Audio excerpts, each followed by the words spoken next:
என்னப்பா ரஷ்யா, உங்ககிட்ட தான் அணு ஆயுத சப்மரைன்லாம் இருக்கா? எங்க கிட்ட இல்லையா? ரேபிட் ஃபாஸ்டா அட்டாக் பண்ற மாதிரியான சப்மரைன் பார்க்கப்பல்லாம் நாங்களும் வச்சுக்கிறோம்ல, அனுப்பி விடுறோம். அதே கியூபா காந்தமா பேக்கு அனுப்பி விடுறோம் அப்படின்னு சொல்லி அனுப்பி விட்டுக்கிறாங்க. ஸோ அந்த பக்கத்துல கொஞ்சம் தீவிரமடைய ஆரம்பிச்சிருக்கு ரஷ்யா. அவங்களோட பயிற்சிகள் இருக்கு இல்லையா, ரெகுலர் ரொட்டீன், அந்த இடத்துக்கு போய் கியூபால சில பல ட்ரில்களை செய்ய ஆரம்பிச்சிட்டாங்க. ஸோ இது எல்லாம் வந்து பார்த்தீங்கன்னா அந்த கியூபா பகுதியில் நடந்துகிட்டு இருக்கு. அடுத்து வந்து பார்த்தீங்கன்னா இதே சமயத்தில் இத்தாலியில் G7 மீட்டிங் நடந்தது.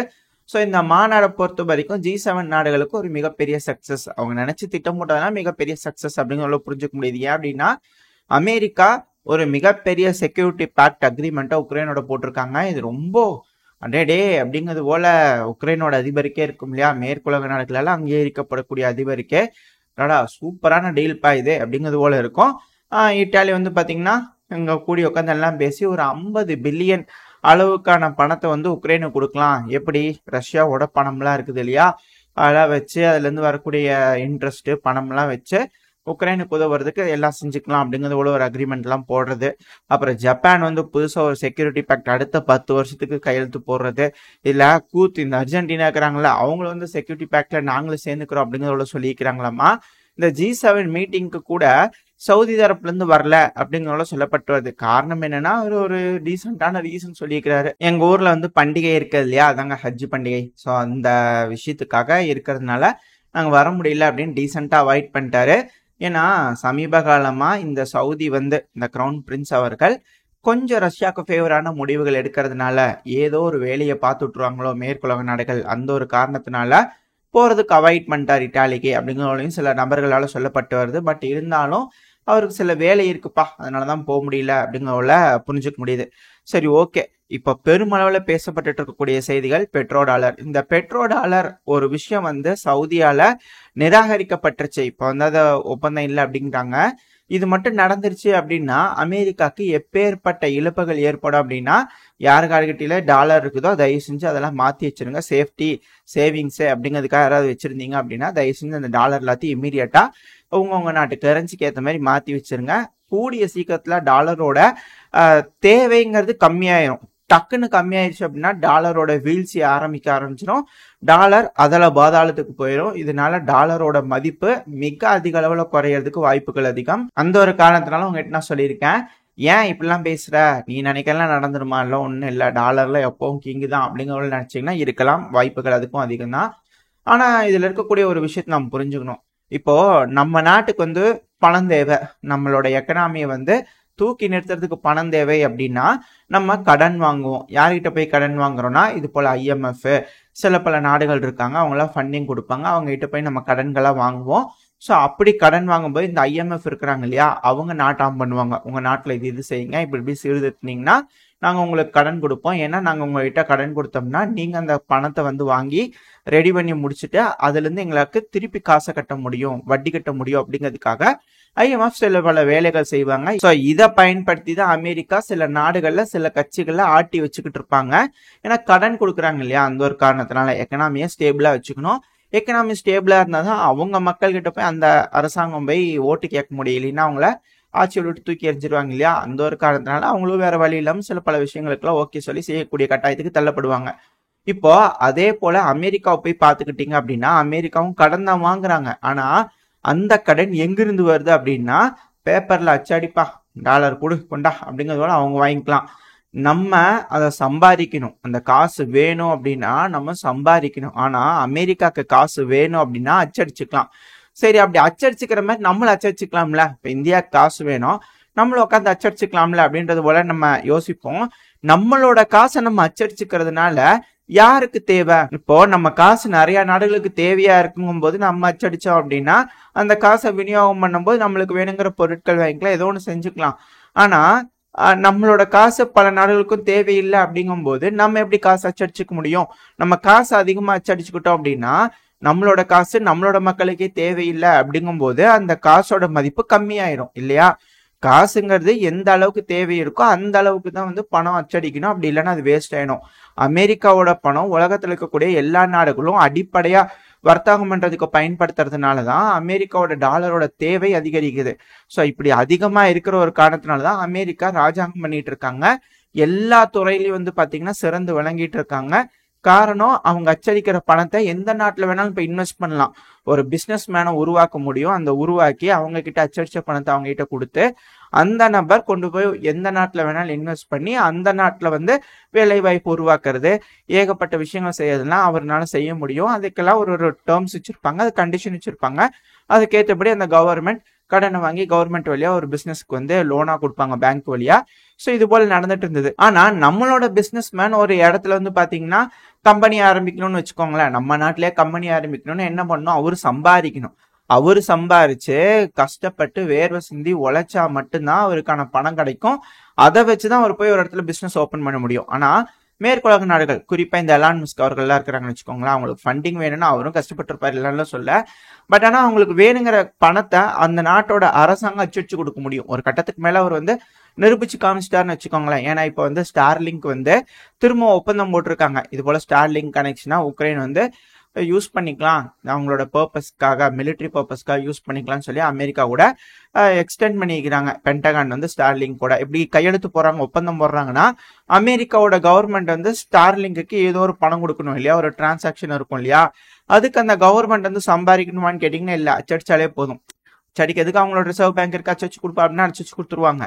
ஆனா நம்ம நாடு அப்படி பண்ண முடியுமான்னு கேட்டீங்கன்னா அப்படி பண்ண முடியாது. நம்ம நாடு அதை சம்பாரிச்சு இருக்கக்கூடிய பணத்தை தான், சம்பாரிச்ச பணத்தை தான் வந்து ஒரு பிசினஸ் மேனை கொடுத்து வளர்த்தி விட முடியும். இப்போ இந்த பெட்ரோ டாலர் வந்து கட் ஆகிறதுனால சவுதி வந்து இதுக்கு மேல அந்த அக்ரிமெண்ட்ல சைன் பண்ணாததுனால சவுதி அரசாங்கம் எந்த கரன்சி வேணுமோ அதுல வந்து அவங்க ட்ரேட் பண்ணிக்கலாம். ஏன்னா இப்போ ரஷ்யா தரப்புல இருந்து சும்மா இங்க சாங்ஷன் போட்டேக்கிறாங்களே, அந்த G7 சம்மிட்ல வச்சு புதுசா சாங்ஷன் அறிவிக்கலாம் அப்படிங்கிறது போல அமெரிக்க தரப்புல எங்க சாங்ஷன் போட்டு ரொம்ப நாள் ஆச்சு, போட்டுடலாங்க ஒரு சாங்ஷன் அப்படிங்கிறதுல அவங்க தரப்புல இருந்து போட்டிருந்தாங்க. இது ஒன்றும் பெரிய இம்பாக்ட் உருவாக்குமானா இல்லை. ஆனா சும்மா இது ஒரு வாடிக்கையா இருக்கிறதுனால, அதுவும் என்டிட்டிஸ் தனி நபர்கள் மேல சாங்ஷனை போட்டே இருக்கிறதுனால இது எப்படியோ விட்ட சரி வராது, நறுக்கிடலாம் ஒரு நறுக்கு அப்படிங்கிறது போல ரஷ்ய தரப்புல இருந்து இதுக்கு மேல இந்த டாலர்லயும் சரி ஈரோலையும் சரி ட்ரேடே வேண்டாம், நம்மளோட இதுல இருந்து எக்ஸ்சேஞ்ச் வந்து ட்ரேடை வந்து ஸ்டாப் பண்ணுங்க அப்படின்னு ரஷ்யாவோட எக்ஸ்சேஞ்ச்ல வந்து ட்ரேடை ஸ்டாப் பண்ணிட்டாங்க. இதனால ரஷ்யா இதுக்கு மேல டைரக்டா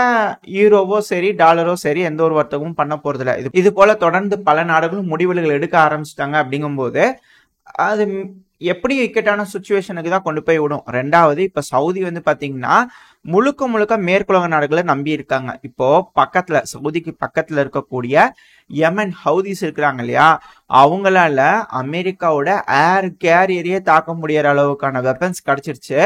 ரெண்டாவது, ஈரான்னால தற்காத்துக்க முடியும். அது இந்த இஸ்ரேல்ல ஒரு நாள்ல 1 பில்லியன் அளவுக்கான இழப்பை ஏற்படுத்தி காமிச்சதுக்கு அப்புறமா ஈரான் எந்த அளவுக்கு பவர்ஃபுல்லா வளர்ந்துட்டாங்க அப்படிங்கிறது சவுதிக்கு தெரிஞ்சிருச்சு. கூட யமன் ஹவுதிஸ் சரி, மேல லெபனானும் சரி, இவங்க எல்லாரும் ஒரு சேர வளர்ந்துட்டு வராங்க ஒரு சைடு. இது வந்து சவுதிக்கு சேஃப்டியே கிடையாது. இதுக்கு மேல ஓவரா வந்து அமெரிக்காவோட அவங்க க்ளோஸா இருந்துட்டு இருந்தாங்கன்னா அமெரிக்கா இவங்களே வளர விட போறது இல்ல. ரெண்டாவது, சமீபம் கிடக்கும்போது குத்தி பாட்டே இருப்பாங்க. ஆல்ரெடி இது போல பல விஷயங்கள் நடந்திருக்கு, நம்ம தெரியா ஒரு பதிவுல பார்ப்போம். ஸோ இந்த ஒரு காரணத்தினால பல விஷயங்கள் கிரஜுகளை உள்ள வச்சுட்டு கரெக்டான சமயம் வரும்போது அமெரிக்காவுக்கு ஒரு துண்டை போட்டு விட்டாங்க சவுதி அப்படிங்கிற சொல்லப்பட்டு வருது. இதனால அரபுலக நாடுகள்லாம் இதுக்கு மேல பெட்ரோலை விற்கிறாங்க. அவங்க கிட்ட கூடிய எண்ணெய் விற்கும் போது, கச்சா எண்ணெய் விற்கும் போது டாலரை வாங்க மாட்டாங்க. எந்தெந்த நாட்டோட கரன்சி தேவையோ அவங்க அந்தந்த நாட்டோட கரன்சியில ட்ரேடு பண்ணிக்கலாம். இதுக்கு மேல அவங்க முடிவெடுத்து வேற ஏதோ ஒரு நாடு கிட்ட கூட அவங்க பண்ணிக்கலாம். இதனால மேற்குலக நாடுகளை நம்பி இருக்கணும் அப்படிங்கிற தேவை கிடையாது. இப்போ அமெரிக்கா வந்து சவுதிக்கு நாங்க இதுக்கு மேல, அதாவது இதோட அக்ரிமெண்ட் என்ன, பாதுகாப்பு சவுதி கொடுக்குறேன்னு சொல்லிக்கிறாங்க. ஆனா அதிகமான பணத்தை ட்ரம்ப் அவர்கள் வந்து சவுதி வந்து அதிகமா பணம் சம்பாதிக்கிறாங்க, எங்களுக்கு கொடுங்க அப்படிங்கிறது போல அமெரிக்கா கேட்டுலாம் வாங்கியிருந்தாங்க இல்லையா சமீபத்துல. ஸோ இது போல பல வேலைகள்லாம் இருக்கிறதுனால இது இந்த பிரச்சனைலாம் நடக்கிறதுக்கு முன்னாடி ட்ரம்போட காலத்துல அவர் இப்படி பண்ணியிருந்தாரு. ஸோ இதெல்லாம் இப்படி இருக்கும்போது சவுதியும் ஓரளவுக்கு பார்த்துட்டே இருந்தாங்க. இந்த டைம் வந்துச்சு, கரெக்டா வெட்டி விட்டாங்க. இதுக்கு மேல அமெரிக்கா இங்கேருந்து வெளியே போறேன்னு சொன்னாங்கன்னு வச்சுக்கோங்களேன், நீங்க வந்து இந்த ஒப்பந்தத்துல இருந்து வெளியே போயிட்டீங்க, அதனால நாங்க இனிமே உங்களுக்கு பாதுகாப்பு கொடுக்க மாட்டோம் அப்படின்னு சொல்லிட்டாலும் அந்த ஒரு சந்தர்ப்பத்தை எதிர்நோக்கி தான் ரஷ்யாவும் சரி சீனாவும் சரி காத்துக்கிட்டு இருக்காங்க.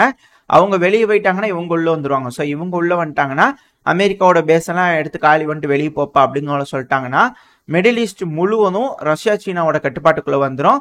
அது ஈஸியா போயிடும். முன்னாடியே சொல்லியிருந்தோம்ல இது ஒரு சாவின்னு சொல்லிட்டு. ஸோ சாவி கிடைச்சிருச்சுன்னா ஈஸியா ஆப்பிரிக்காக்குள்ள எல்லா ஒரு போக்குவரத்தையும் ரஷ்யானாலையும் சீனாலையும் ஈஸியா வச்சுக்க முடியும். ஸோ இந்த பகுதி முழுவதுமே ரஷ்யாவோட கட்டுப்பாட்டுக்குள்ள வந்துடும். இது நம்ம முதல்ல ஒரு தடவை வரைஞ்சு காமிச்சிருப்போம், ஞாபகம் இருக்கா? 2 துருவங்களா பிரியுது அப்படிங்கிறது போல ஒரு 3 மாசம் இருக்குன்னு நினைக்கிறேன். ஸோ அதை நோக்கி தான் இது போயிட்டு இருக்கு அப்படிங்கிறது போல தெளிவா தெரியுது. ஸோ இந்த பெட்ரோ டாலரோட அந்த ஒப்பந்தம் ரத்தானதுனால பல நாடுகளுக்கு கொண்டாட்டமா இருக்கு, சில நாடுகளுக்கு அது கஷ்டத்தை தான் விளைவிக்கும். இத்தனை நாளா சாங்ஷனை போட்டு எந்தெந்த நாடுகள்லாம் வாட்டி வதைச்சாங்களோ அந்த சாங்ஷன் போடுறதுனால அந்த நாடுகள் எந்த கஷ்டத்துல இருந்தாங்க அப்படின்னு இதுக்கு மேல அமெரிக்கா அனுபவிக்க ஆரம்பிப்பாங்க. இப்ப நார்த் கொரியா எந்த மாதிரியான சூழல்ல இருக்குதோ அதே போல சூழலுக்கு அமெரிக்காவும் வந்துருவாங்க.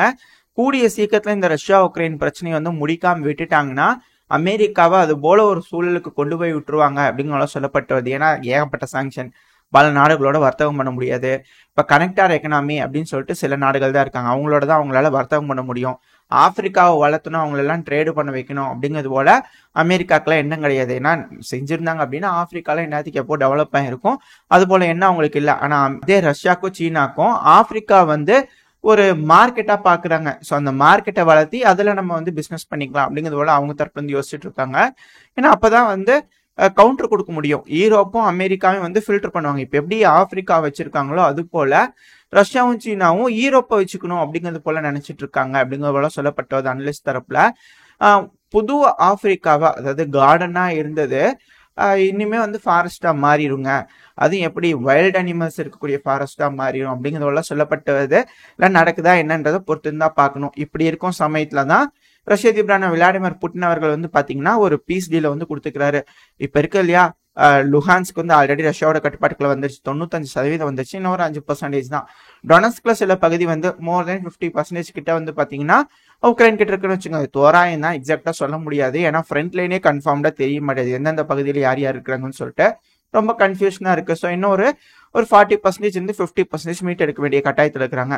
சேம் ஜாப்ரோஷியா, கர்சன் இது போல பகுதி இல்லை. இன்னொரு உக்ரைனோட கட்டுப்பாட்டுக்குள்ள சில பகுதிகள் இருக்கு, ரஷ்யாவோட கட்டுப்பாட்டுக்குள்ள சில பகுதிகள் இருக்கு. அதனால ரஷ்ய அதிபரான விளாடிமிர் புட்டின் அவர்கள் என்ன சொல்றாருன்னா, டொனஸ்க், கர்சன், ஜாப்ரோஷியா இந்த பகுதியிலிருந்து முதல்ல பின்வாங்கிடணும் உக்ரைனோட ட்ரூப்ஸ்.